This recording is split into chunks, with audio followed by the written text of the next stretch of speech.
Ram Charan game changer cinema కోసం ఎదురు చూసినంత సేపు పట్టలేదు ఫ్యాన్స్ కి తమ ఆనందం ఆవిరి కావడానికి. అయితే చిన్న చిన్న సమస్యలైన కీలకమైన సమస్యలతో బిగ్గెస్ట్ హిట్ కావాల్సిన సినిమా కాస్త జస్ట్ హిట్ అందుకోవటం ఫ్యాన్స్ కి నిరాశే కలిగించిందని చెప్పుకోవాలి. అయితే నిజానికి రామ్ చరణ్ పర్ఫార్మెన్స్ కి మంచి మార్కులే పడినా మొత్తం భారం అంతా చెర్రీ మీదే వదిలేయడంతో మ్యాజిక్ ఫిగర్ ని చేరుకోలేకపోయింది ఈ సినిమా.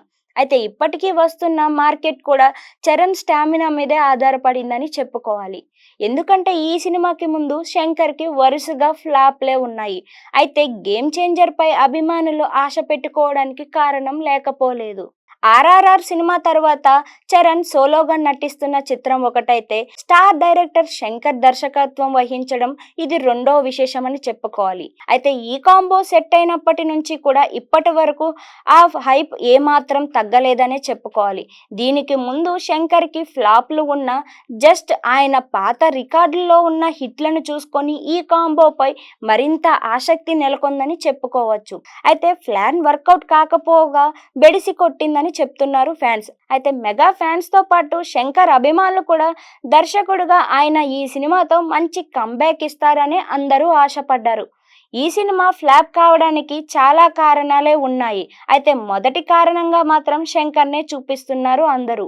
గత సినిమాల్లో చూపించిన శ్రద్ధ ఈ సినిమాలో చూపించలేదని, ఒక కథనే రకరకాలుగా తీస్తున్నాడని అంటున్న మాటల్ని ఈసారి నిజం చేసి చూపించాడు శంకర్.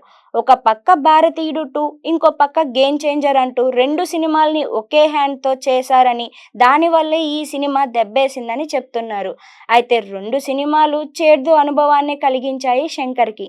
మెజారిటీ ఆడియన్స్ ఒపీనియన్ అయితే మాత్రం 'game changer' story, screen play రొటీన్‌గా ఉన్నాయని, శంకర్ తన గత చిత్రాలకు మిక్స్ చేసి ఈ సినిమా చేసి ఉంటారని, మార్కెట్‌లో 'గేమ్ చేంజర్'లో కనిపిస్తున్న లోపాలను చూపిస్తున్నారు. అయితే ఈ సినిమా అనుకున్నంత అంచనాలు అందుకోలేకపోవడానికి మరో కారణం కూడా లేకపోలేదు. అయితే ఫ్లాష్ కావాల్సిన కొన్ని అంశాలు నిర్లక్ష్యం చేయడం.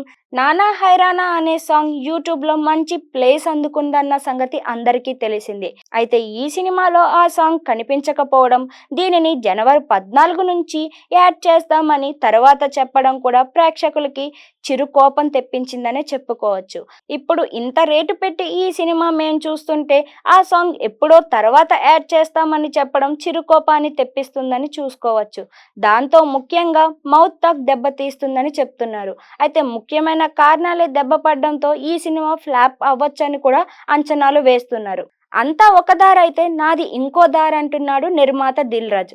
చేసిన పొరపాటు కూడా ఈ సినిమాకు ఒక కారణమయ్యిందనే చెప్పుకోవాలి. అయితే వేరే సినిమా ఫంక్షన్‌లో మాట్లాడుతూ తెలంగాణ వాళ్ళకి కళ్ళు మంటలు తప్ప సినిమా చూడాలనే ఆసక్తి వీళ్ళకి ఏమాత్రం అంటూ మాట్లాడడంతో ఓ వర్గం అంతా దిల్ రాజు సినిమాలను బ్యాన్ చేశారని కూడా చెప్పుకోవచ్చు.